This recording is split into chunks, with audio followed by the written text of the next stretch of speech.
Hoy estamos muy lejos de los primeros días de la iglesia cristiana, tanto en tiempo como en cultura. Por eso tenemos poca idea de lo que era pertenecer al naciente movimiento cristiano en un tiempo en que muchas congregaciones se reunían en hogares y la mayoría de los creyentes eran judíos perseguidos por sus compañeros israelitas.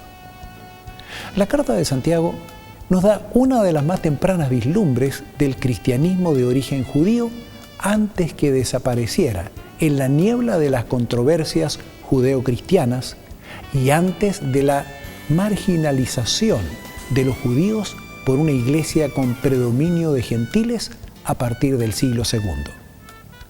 A diferencia de muchas de las epístolas, no parece que una crisis o necesidad urgente de alguna iglesia local haya impulsado a Santiago a escribir la suya. Más bien, escribió a una comunidad cristiana más amplia, las 12 tribus que están en la dispersión. Sin embargo, antes de sumergirnos en su carta, trataremos de aprender lo que podamos acerca del autor mismo. Algunas preguntas que consideraremos son: ¿quién fue Santiago? ¿Cuál era su trasfondo? ¿Qué relación había tenido con Jesús? ¿Qué posición ocupaba en la iglesia? Bienvenidos a su programa Lecciones de la Biblia.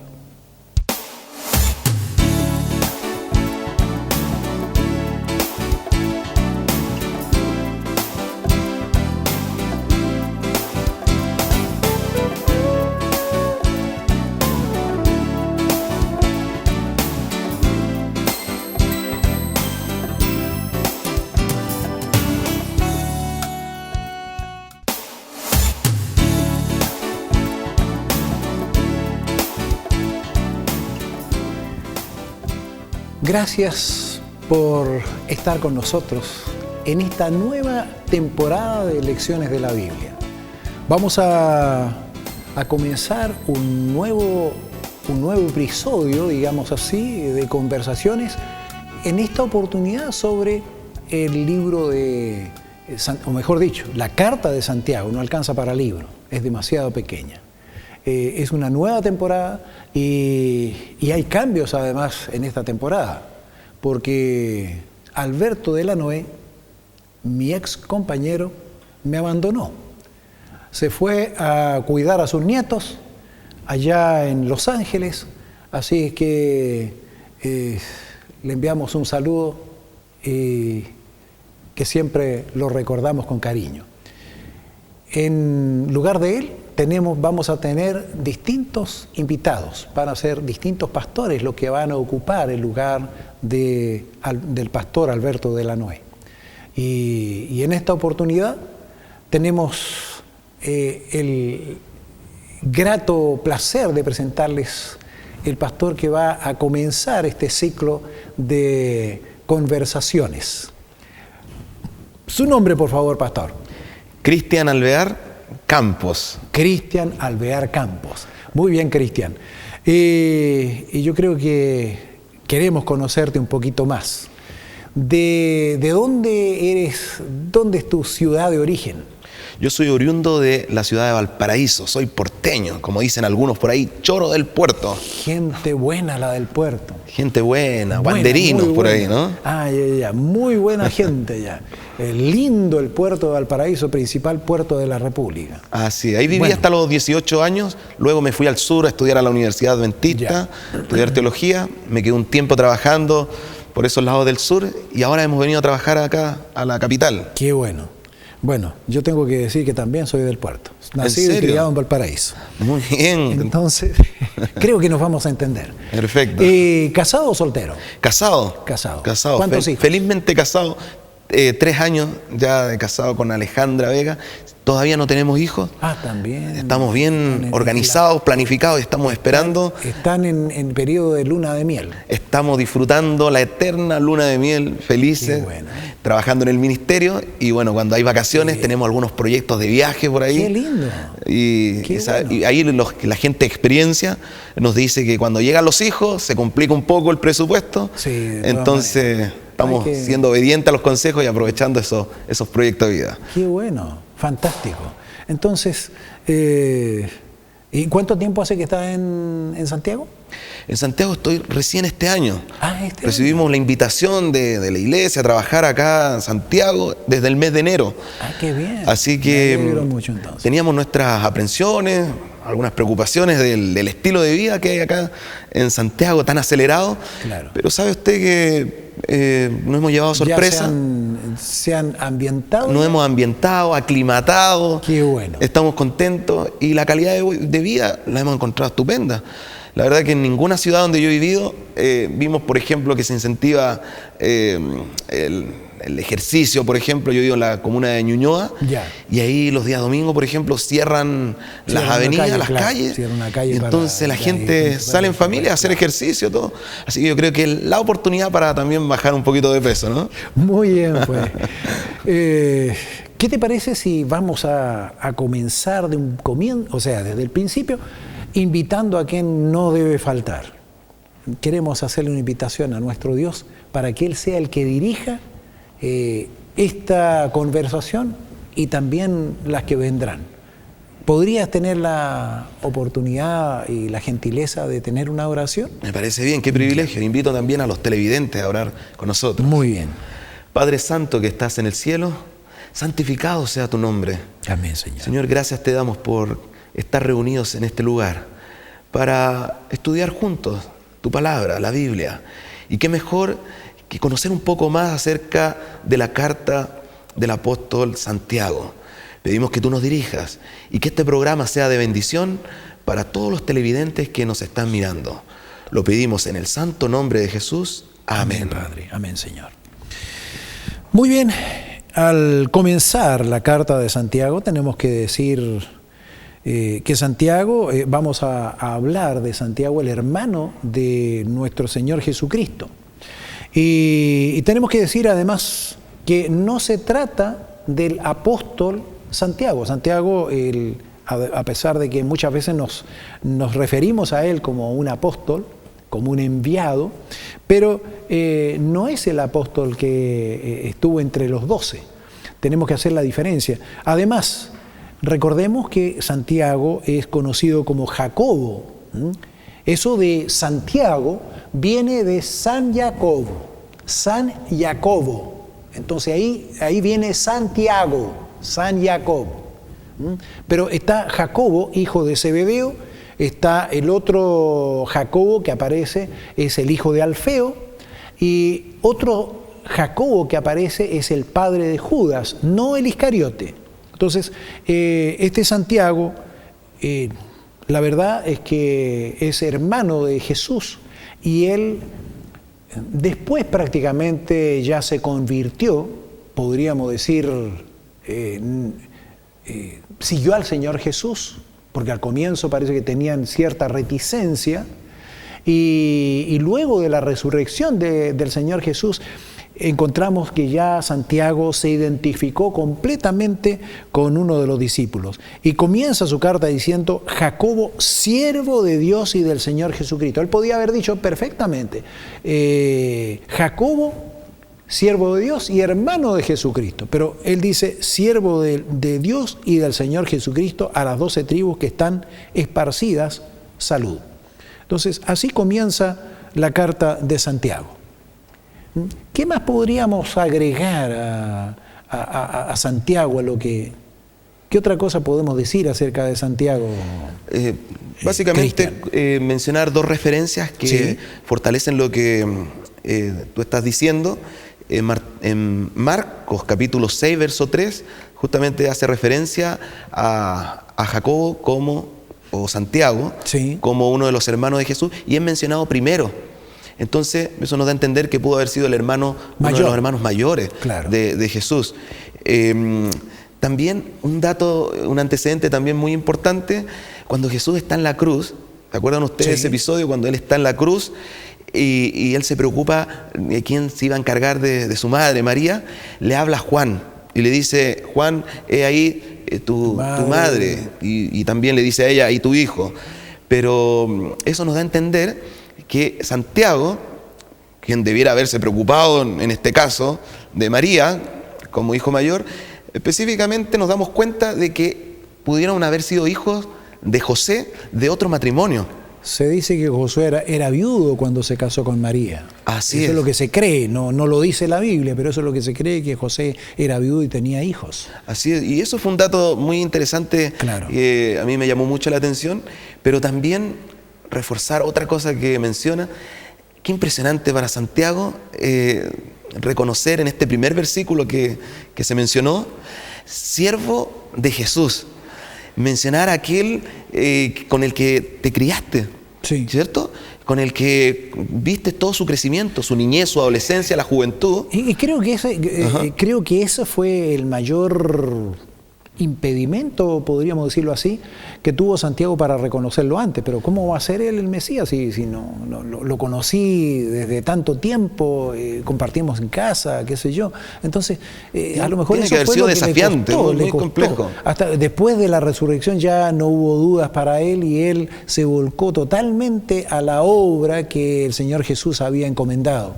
En Gálatas capítulo 2, verso 9, Pablo se refiere a Santiago, a Pedro, ¿cierto? Como columnas de la iglesia, podríamos decir. O sea, cumplen un rol protagonista dentro del desenlace de la iglesia primitiva. Fíjate que Pablo lo menciona primero que a Pedro. Exactamente. Santiago, Pedro, bien digo, Santiago, Pedro. Y si Pablo hubiese sabido que Jesús había dejado a la cabeza de la iglesia, habría dejado a Pedro, nunca habría cambiado el lugar. Porque en ese sentido ellos eran muy respetuosos. Creo que Pablo habría respetado lo que Jesús había establecido y no se le habría pasado por la mente haber hecho cambios. Claro. Entonces, otra de las cosas que nos hablan del liderazgo y cómo estaba considerado Santiago. Y otro antecedente, cuando Pablo hacía sus viajes misioneros por distintas localidades, en la Biblia menciona, en el momento reunía recursos para repartirlo entre los pobres de Jerusalén, y la Biblia dice que en un momento Pablo trajo esos donativos y los puso a los pies de Santiago. O sea, eso también habla de una capacidad administrativa. Además. Un tipo que era muy, muy inteligente. Y de hecho, en todas las ocasiones que nos damos cuenta de la vida de Santiago, la misma carta que él escribió habla de un hombre muy, muy entendido en temas de teología, de Antiguo Testamento. La forma como se escribe la carta de Santiago tiene mucha elocuencia en su vocabulario, en su retórica. Así que eso es loable. Qué lindo. Y fíjate, en cuanto a eso de cómo él redacta su carta, se piensa como él era hijo de un carpintero. Parece que esa labor era bien remunerada en cierto sentido. Él tuvo la posibilidad de estudiar. Claro. Entonces tuvo la posibilidad de estudiar y se ve en su carta que usa un vocabulario muy especial, o sea, no el mismo que usaría Pedro, por ejemplo. Claro. Y de Entonces hecho tenía mejor... hay registros históricos, ¿cierto? O arqueológicos que han descubierto de que las familias de carpinteros tenían un mejor estatus de vida en comparación, por ejemplo, con los campesinos. Claro. Así que, tal como tú dices, los hijos de carpinteros podían haber tenido una mejor educación. Y esa fue la educación que recibió Santiago. Y nosotros lo vemos reflejada precisamente en la carta de Santiago. Entonces, son cosas que tenemos que tener presente cuando estudiamos la carta de Santiago. Aunque no es una carta tan extensa, aunque no está dirigida sencillamente a una iglesia, sin embargo, Santiago aquí está mirando el problema que iban a tener los cristianos. las persecuciones y todo eso. Entonces, en su carta da aliento, pero además es una carta donde nos muestra un cristianismo práctico, con lo que nosotros tenemos que luchar día a día, lo que tenemos que enfrentar y cómo debe ser nuestro comportamiento, cómo debemos desarrollarnos como cristianos. Entonces, aquí nosotros tenemos un Santiago que se preocupa del cristianismo del día a día, el cristianismo que nosotros vivimos día a día. Y creo que es importante que nosotros leamos la carta a fin de reconocer aquello que estamos fallando para mejorar y además de eso, aquello que estamos bien para poder desarrollarnos, para poder mantener eso y que seamos cada día mejores. Así es. Son solo 5 capítulos. 5 capítulos en esa carta y hay mucha... Suficiente para dejarnos... Sí, hay mucha información para cuestiones muy prácticas de la vida. Me gusta, por ejemplo, cuando habla acerca de refrenar la lengua. Claro. En algo que es tan común del día a día, nos relacionamos con personas y a veces como cristianos debiéramos preocuparnos también en esos temas. Y Santiago va a dedicar esos 5 capítulos para hablar sobre variados asuntos, como también algo que es muy importante, acerca de la segunda venida de Cristo. Santiago va a referirse a eso, así que tiene no solamente teología, sino que también tiene cuestiones muy prácticas para la vida cotidiana. Bueno, y tenemos que considerar que las Sagradas Escrituras también, cuando las llevamos a la práctica, la teología se convierte en vida. Así es. Tenemos que vivirla. La Biblia es un libro que nosotros tenemos que vivir, así como lo hizo nuestro Señor Jesús. El Señor Jesús predicó, pero por sobre todas las cosas vivió lo que Él predicaba. Entonces no solamente veían o escuchaban las enseñanzas de Jesús, sino que veían la vida del Señor Jesús. Así es.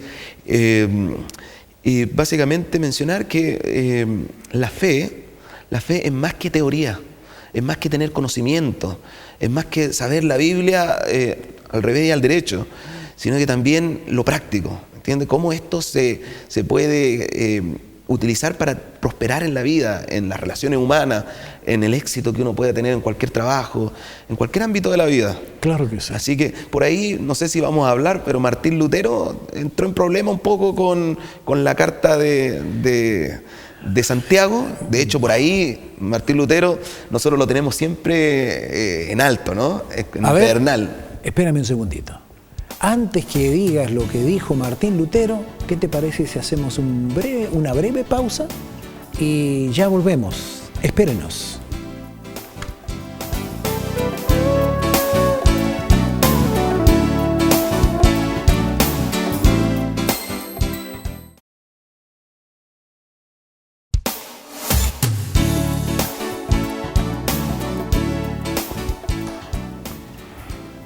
Estamos nuevamente con usted en su programa Lecciones de la Biblia. Bueno, como usted sabe, siempre pedimos la colaboración a aquellas personas que tenemos en la calle, en su trajín diario, para hacerles una pregunta. Y en esta oportunidad también lo hicimos. Y la pregunta era, ¿qué significa la religión para usted? ¿Qué te parece si vemos lo que nos respondieron? Y me parece interesante, veamos.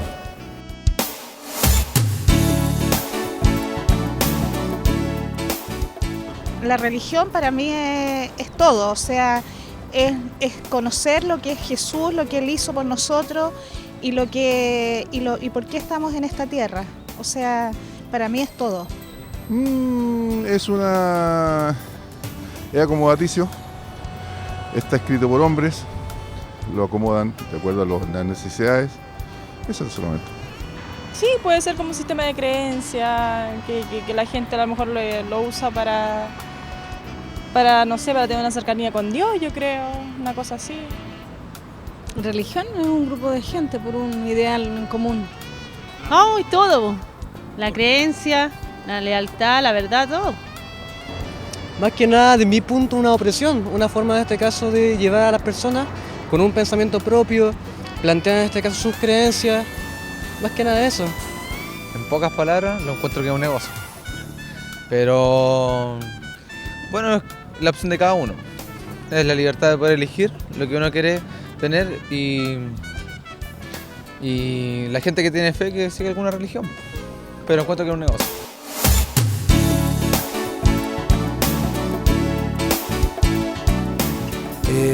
La verdad es que las respuestas, no sé, muestran que espiritualmente parece que estamos alejándonos. Porque fíjate, lo que me he dado cuenta, cuando hay una mejor situación económica, hay una peor situación espiritual. Cuando hay mala situación económica, hay mejor situación espiritual. Y creo que eso muestra algo que es propio del ser humano. Cuando tenemos necesidad nos acercamos a Dios. Cuando estamos bien nos alejamos de Dios. La verdad que yo quedé preocupado con la respuesta. Sí. Me provoca un poco de tristeza ver la apreciación que tiene la gente, sí, que camina por las calles, con el cual uno a diario conversa. Claro, pero fíjate, el caso es que creo que hay cierta razón. Por ejemplo, una persona dijo que la religión era un negocio. Sí, es posible que algunos estén lucrando con la religión. Desgraciadamente tenemos que reconocerlo. Pero no podemos poner a todos en el mismo saco. Bueno, yo hace un tiempo, quizás haciéndome algunas preguntas, ¿sí?, cuestionándome algunas cosas, indagué en algunos libros y fijé mi vista en algunos libros de ateísmo. Ya.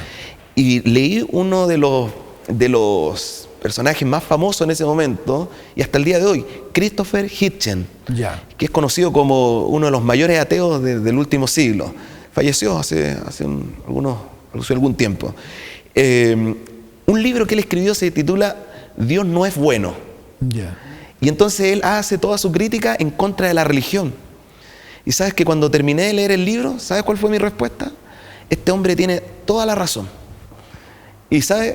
Busqué libros de ateísmo y resultó ser que mi fe en Dios creció aún más.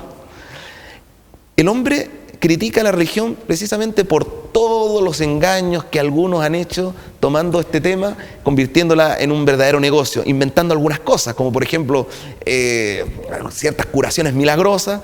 No sé si ustedes han visto, por ahí uno camina por las calles. Agüitas que venden claro, tierra de Jerusalén, venden agua del Jordán, así venden es, una cantidad de cosas. Y proliferan mucho de repente ciertos personajes, claro, que los convierten en verdaderos ídolos o dioses.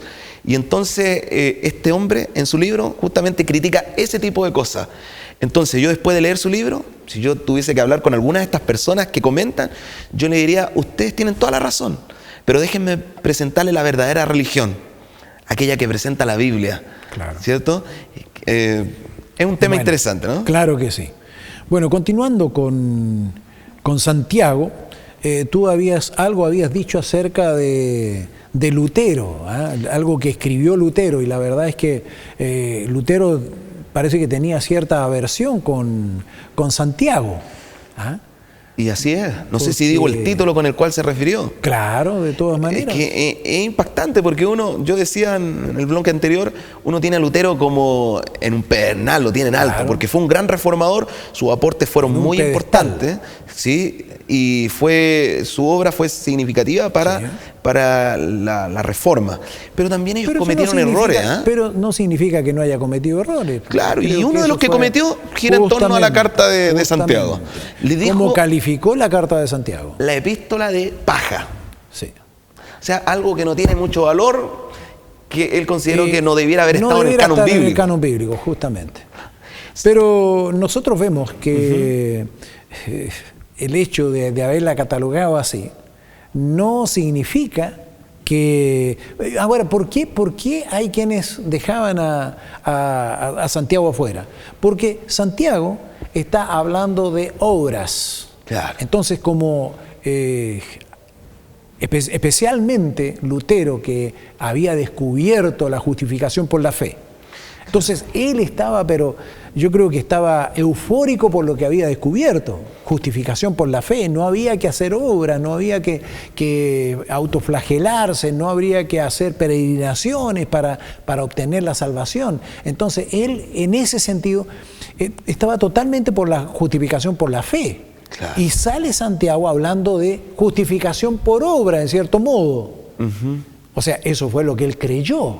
Claro. No es que Santiago haya hablado acerca de justificación por obras, de ninguna manera, pero eso fue lo que él vio. Entonces, creo que por ahí fue donde se decepcionó de lo que había escrito Santiago. Claro, podríamos decir que Santiago está preocupado de presentar la conducta que debe tener un cristiano en el día a día. Ya lo dijimos, Sí. Lo dijimos anteriormente.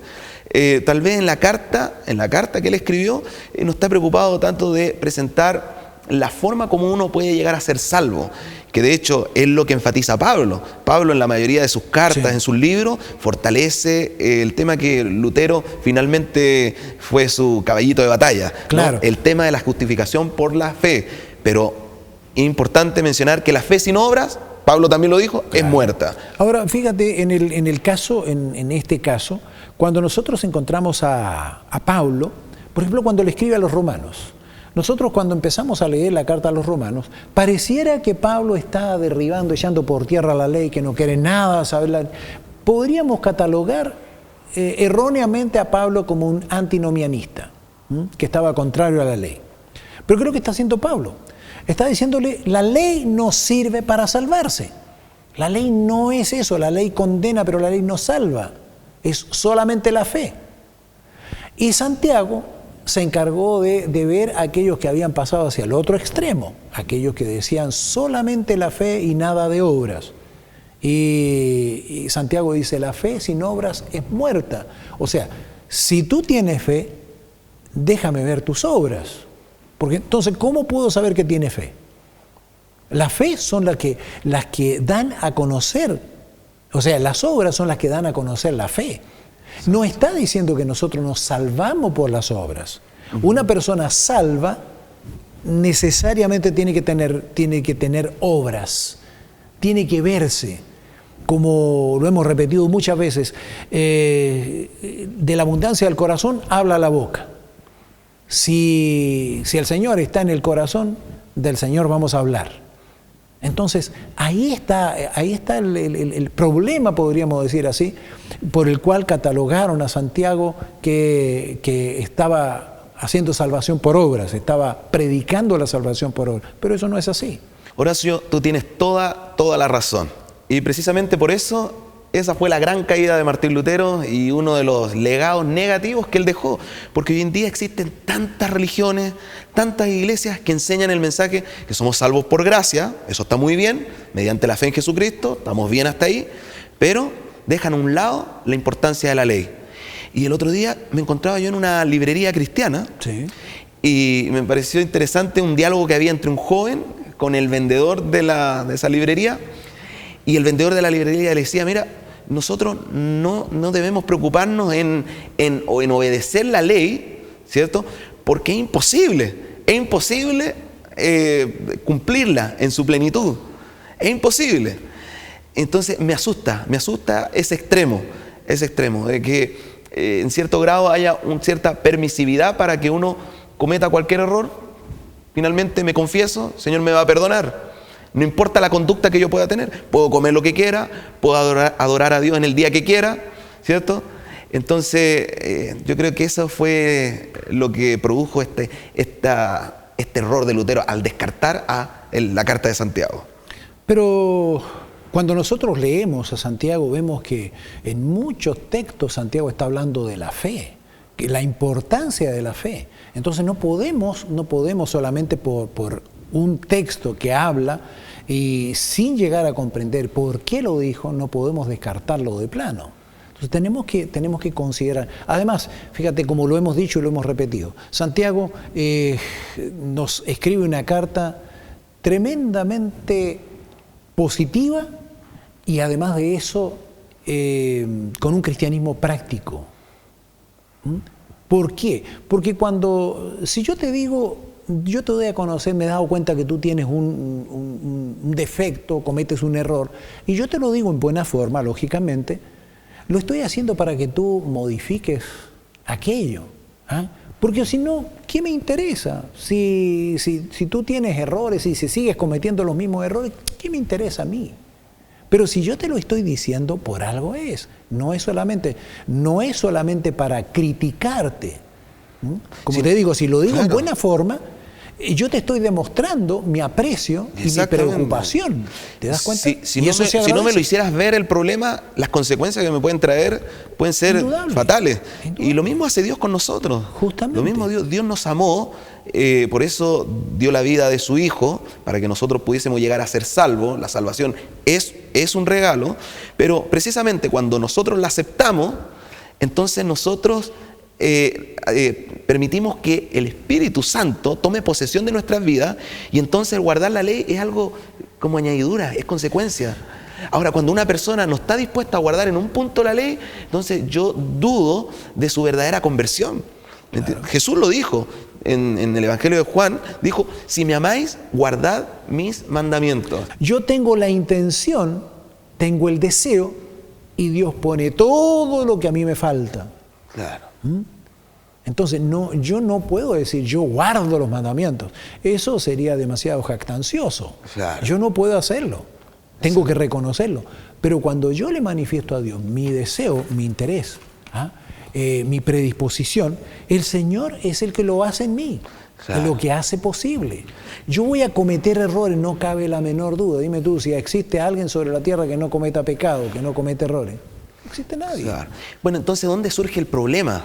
¿Dónde es que se tergiversa esto? Y tal como vimos en las preguntas de qué piensa la gente de la religión, ¿cierto? La respuesta que la gente da tiene una muy mala imagen, porque tal vez algunos también se han ido al otro extremo de convertirse en demasiado legalistas. Sí. Y la religión se presenta como un asunto lleno de exigencias, lleno de estatutos, así como en el pasado los fariseos, los saduceos, esas sectas que imponían tantas cosas a las personas, lo cual provoca un rechazo. O sea, ¿para qué me voy a meter en una religión? Por otro lado, ¿sí? Fíjate, por otro lado, desgraciadamente hay algunas iglesias que, aún creyendo que la ley no debe guardarse, sin embargo han puesto una cantidad de obligaciones en los fieles, que tienen que ir prácticamente 6 días en la semana, tienen que ir a reuniones a la iglesia, las ofrendas, los diezmos y todo eso, hacen mucho énfasis en eso. Entonces la gente dice, bueno, es un negocio, ellos están enriqueciendo. Y hay personas que han creado iglesias que se han hecho ricos. Entonces, claro, eso echa por suelo a veces la fe de estas personas que quisieran a lo mejor haber creído, y por esos ejemplos, desgraciadamente, los apartaron. Bueno, pero volviendo a Santiago, tenemos que ver que Santiago predica el Evangelio, las buenas nuevas de salvación. Y nunca Santiago ha dicho que nosotros nos salvamos por las obras. Tenemos que poner bien claro, tenemos que dejar bien claro eso. Santiago nunca encontramos en sus escritos que Santiago haya, por lo menos, haya dicho entre líneas que nosotros podemos salvarnos por las obras. Lo único que dice Santiago es que las obras manifiestan nuestra fe. Las obras prueban nuestra fe. ¿Qué me dices tú? La Biblia dice que el Señor vendrá a juzgarnos por nuestras obras. Exactamente, conforme a nuestras obras, sean buenas o sean malas. Conforme a nuestras obras. ¿Pero por qué? No es porque nos salvamos por las obras, sino porque esa es la manifestación de nuestra fe. Exacto. Finalmente, concluir en este sentido diciendo, Dios nos dejó normas en su palabra. Ahora, cuando nosotros las guardamos, nos salvan de tremendos peligros, ¿ya? Nos salvan de tremendos peligros, y finalmente, si las obedecemos, nos sentimos plenos, nos sentimos libres. La verdad nos hace libres. Exactamente. ¿Ya? Así que el obedecer lo que Dios nos pide es muy fácil de llevar, es muy fácil de llevar. De hecho, es más fácil salvarse que perderse. Así ¿ya? Así que el error de los hombres hoy en día es agregar más cosas de lo que Dios pidió. Justo. Exactamente. ¿Qué te parece si vamos a hacer una breve pausa y vamos a volver inmediatamente? Acompáñenos.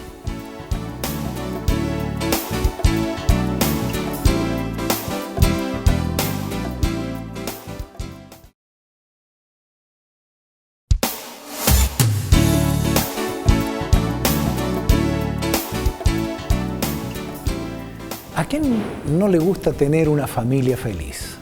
Creo que es lo máximo que podemos pedir. Y tengo en mis manos esta revista, Familia Feliz. Es una revista que trae temas que nos ayudarán a conseguir precisamente esa familia feliz. Y quiero hacerle una pregunta. ¿Sabe usted qué es lo más importante de todo? Bueno, lo más importante de todo es uno de los capítulos que trae esta revista. Pero para que usted sepa qué es lo más importante de todo, tiene que pedir esta revista. Y tengo que decirle que es gratis. Solamente tiene que escribir a la dirección que está en pantalla. A vuelta de correo se le enviaremos con todo nuestro cariño para usted y su familia. Familia Feliz, no lo olviden. Solicítelo ahora. Bueno, continuamos entonces con nuestro hermano Santiago. Fíjate, al comenzar la epístola, dice Jacobo, siervo de Dios y del Señor Jesucristo, a las 12 tribus que están esparcidas, salud. Tenemos que considerar que lo que en un principio podría haberse catalogado como una maldición, se transformó en una gran bendición. Porque la persecución de los cristianos hizo que los cristianos arrancaran a diferentes lugares y el cristianismo se esparció por todo el mundo prácticamente. Así es. Entonces, y Santiago le está escribiendo precisamente a aquellos que fueron esparcidos.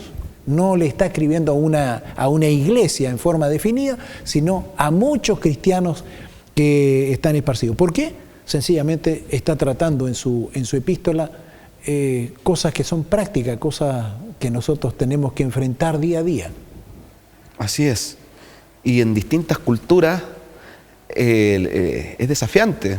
Cada cultura, cada etnia tiene sus propias costumbres, sus propias costumbres, complejidades. De hecho, el cristianismo en un principio se vio enfrentado con esa disyuntiva, con ese dilema de los que se estaban convirtiendo. Habían cristianos que exigían, por ejemplo, algo que era propio de su cultura, ¿cierto? Sí. Como la circuncisión. Claro. O sea, si te quieres unir al pueblo de Dios, tiene que circuncidarse. O sea, le decían en otras palabras, si tú quieres ser salvo, tienes que ser judío. Claro. Bueno, y ahí suscita entonces el tema del concilio, ¿cierto?, en Jerusalén, claro, donde Santiago también cumplió un rol fundamental para aclarar algunas cosas. En ese concilio se dejó bien en claro que la manera para que una persona fuese aceptada dentro del cristianismo, del pueblo de Dios, ya no debía ser la circuncisión, sino que un nuevo nacimiento. Pablo enfatiza mucho al respecto. Claro que sí. Entonces, nosotros podemos ver aquí que Santiago empieza diciendo, sabiendo que la prueba de vuestra fe obra paciencia. La verdad es que la paciencia es algo que es muy necesaria y a veces la perdemos con mucha facilidad también. Así es. No sé si, Horacio, puedo contar una breve experiencia al respecto de la paciencia. Creo que ayudan bastante. Y sí, una ilustración real que me ocurrió a mí. Yo fui a estudiar a Chillán, ahí donde hay una universidad, donde estudié yo teología, y entonces llegué a una habitación, yo le decía 1 metro cuadrado, y llegué para compartirla con 3 personas más. Y eso ya para uno joven es complejo, ¿no? Correcto. Yo que estaba acostumbrado a compartir mi habitación con mi hermano, y ahí habían serios problemas, imagínate ahora compartirla con otros 3. Fue difícil, fue muy complicado. Éramos 3 chilenos y había un hermano peruano. Ya. Y con este hermano peruano en varias oportunidades nos peleábamos. Los conflictos que se armaban en esa habitación eran tan terribles como la guerra del Pacífico. Eran conflictos internacionales. Conflictos internacionales. ¿Sabes tú que en una oportunidad nos enojamos y ocurrió que ¿quién dice algo más hiriente que el otro? Y éramos estudiantes los dos de teología, imagínate. Pero también nos hablaba están... muy bien de los estudiantes de teología. Nos hablaba muy bien, pero también ahí floreció esa naturaleza carnal de uno, ¿ah? Donde uno se quiere vengar. Después de que el otro te dice algo hiriente, ¿qué le puedo decir yo? Y uno busca algo más fuerte. Claro que sí. Así que la conversación se empezó a acalorar un poco y ahí me acordé de principios que en la Biblia se encuentran, y especialmente en la carta de Juan. Y que uno tiene que mejor controlar la lengua, ¿cierto? Quedarse calladito. Y sabes tú, Horacio, que no fue fácil en esa oportunidad. Me imagino. Porque él siguió diciéndome algunos comentarios y yo ahí, ¿cierto? Con la ayuda de Dios, me acordaba de estos principios, de guardar silencio. Y sabes tú que en un momento él salió de la habitación, fue al baño, a las duchas, y ahora florece nuevamente esta parte carnal, ¿no? Y yo digo, ahora sí, me quedé solo, ¿qué le puedo hacer a este para vengarme? Imagínate. Y yo me había quedado en la habitación con las cosas que él tenía, y en ese momento, ¿sabes lo que vi? Sus zapatos. Y entonces estaban ahí sus zapatos polvorientos, yo los tomé, abrí la ventana, inmaduro, joven que era yo, 18 años, y digo, ya, esto voy a hacer para vengarme. Abrí la ventana, se los voy a tirar lejos, ¿ah? A ver si los encuentra.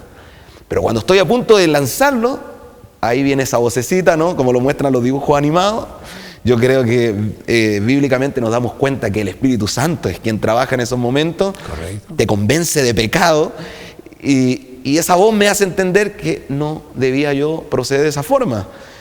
Así que esa vocecita, ¿sabes lo que me hizo sentir en ese momento? Que yo debiera responder bien por el mal que me habían hecho. Le ilustraste los zapatos. Y justo apareció ahí una pasta de zapatos. Justo estaba ahí en la mesa una pasta de zapatos. No fue milagroso, siempre se mantenía ahí la pasta de zapatos con la escobilla.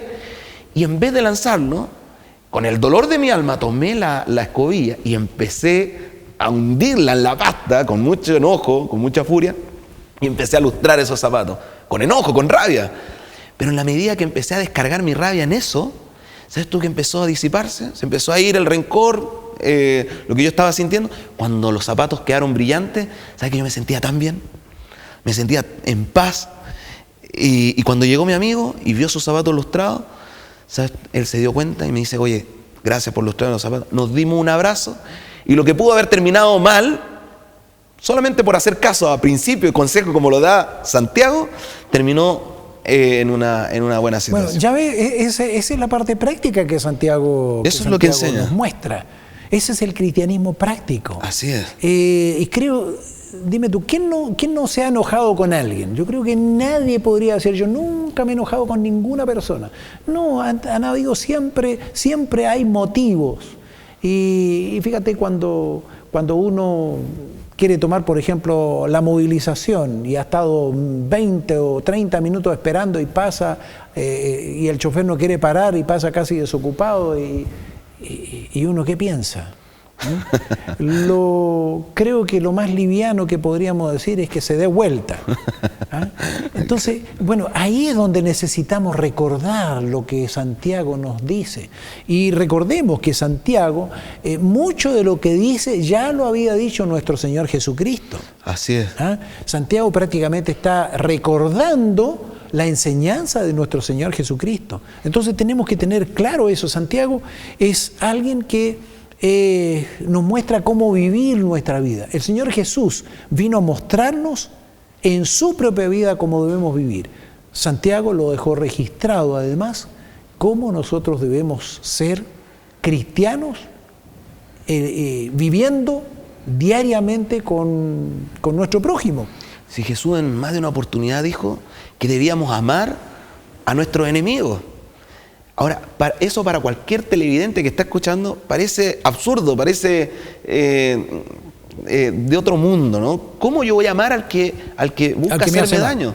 Lógico. Bueno, yo invito a los televidentes a que hagan la prueba, devuelvan bien por el mal, tal como lo enseñó Jesús y que después repitió Santiago, y ahí uno comprueba realmente que uno vive en paz, que uno vive feliz. Sí, pero ¿sabes? Yo creo que para hacer eso uno tiene que recordar a Cristo Jesús y tiene que estar convencido de que el camino que Él muestra es mejor que el que nosotros podemos tomar. Solamente así podemos, porque es algo que se produce, algo sobrenatural en nosotros. Recordemos que tenemos la tendencia al pecado y que hacer lo malo es algo normal y natural para nosotros. Lo contrario es un milagro que ocurre y un milagro que no nos pertenece. Ese milagro lo hace el Espíritu dentro de nosotros. Entonces, fíjate, Santiago tuvo que pasar, tuvo que luchar y vencer, yo creo. Porque fíjate, Santiago vio al niño Jesús, vio al jovencito Jesús, al adolescente, al joven Jesús, lo observó y lógicamente que al vivir una vida, aunque Jesús vivió una vida ejemplar, de ahí a que sea el Mesías, yo la verdad es que no estoy muy convencido. Entonces, Santiago yo creo que tuvo sus luchas y como hemos dicho, Santiago se convirtió, podríamos decirlo así, luego que vio la resurrección de nuestro Señor Jesucristo. Allí es donde él ya se convenció que Jesús realmente era el Mesías. En Marcos capítulo 3, verso 21, hay registro en un momento en que los parientes de Jesús, y ahí está obviamente involucrado Santiago, se sienten complicados por ciertas actitudes que tenía Jesús. Sí. Cuando había momentos específicos en que ellos esperaban que Jesús tomase mayor protagonismo, sí, frente a la sociedad, frente a la política, por ejemplo, y no ocurría, entonces ellos se sentían chasqueados. O sea, ¿cómo es posible? O sea, ellos tenían un concepto de Mesías y Jesús de repente no cumplía esas expectativas y ellos se enojaban. Pero al pasar el tiempo, Santiago fue conociendo las enseñanzas de Jesús y después de contemplar la resurrección de Jesús, porque eso es un dato muy importante, después de que Jesús muere, Jesús resucita y Jesús se reúne en un momento con 500 personas y también se reúne con los apóstoles y Santiago estaba ahí también. Pero fíjate que la verdad es que no estaba ahí. Con Santiago fue un encuentro especial. Él se encontró con Santiago estando él solo, Santiago solo. Entonces ahí nosotros vemos que posiblemente faltaba algo y el Señor Jesús lo hizo. El Señor Jesús se tomó... lo trató en forma especial, porque seguramente veía que todavía le faltaba algo. Y luego de eso, bueno, Santiago, como dije, se entregó a la causa de corazón. Horacio, entonces podríamos decir que el encuentro con Jesús fue crucial en la experiencia de Santiago, ¿no? Y nosotros podemos encontrar, tanto en Santiago, tenemos que encontrar que lo que escribe Santiago y lo que dice Jesús están íntimamente ligados. Por ejemplo, en Santiago 1:22, si lo comparamos con San Mateo 7:24 al 27, ambos dicen que hay que obedecer la palabra. Y en Santiago 3:12, comparado con Mateo 7:16, habla que por sus frutos los conoceréis. Claro. Entonces, tienen muchas enseñanzas que son... Ese versículo de por su fruto los conoceréis está muy relacionado con Mateo 7:16, que Jesús dijo las palabras similares. 7:16, justamente. Entonces tenemos que considerar que las enseñanzas de Santiago son muy iguales a lo que enseñó nuestro Señor Jesucristo. Él tomó de eso y está hablando de eso. Entonces, por eso que Él hace énfasis. Si tú eres cristiano, tú tienes que demostrarlo con tus hechos.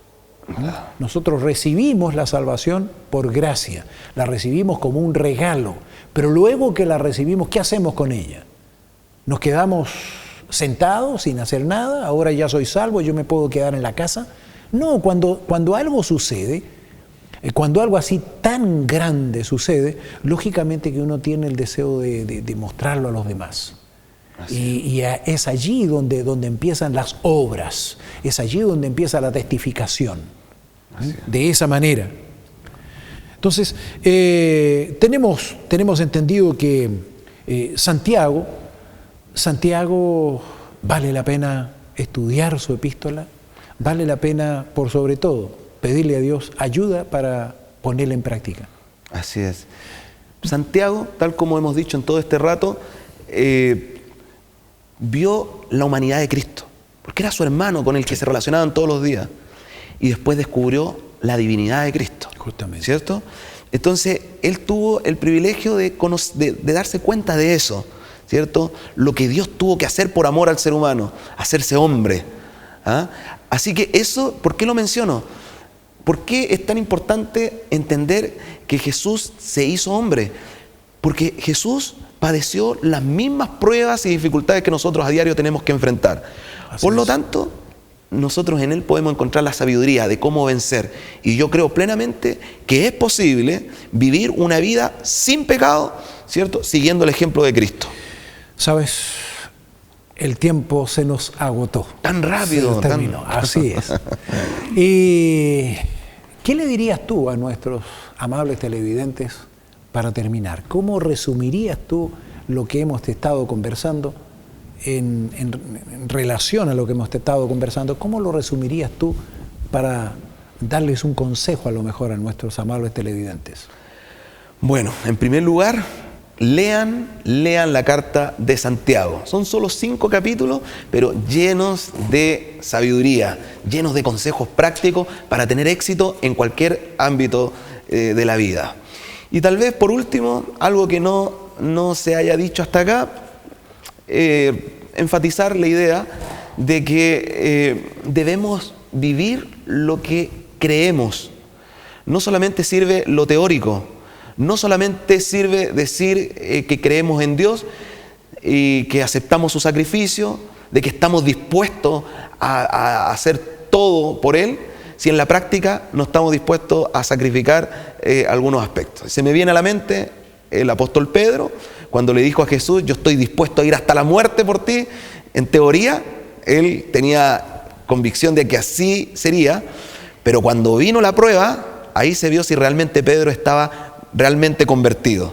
Y esa es la invitación para el televidente, que puedan vivir lo que creen. Si usted cree en Dios, entonces siga los consejos de la Biblia y tendrá mucho éxito.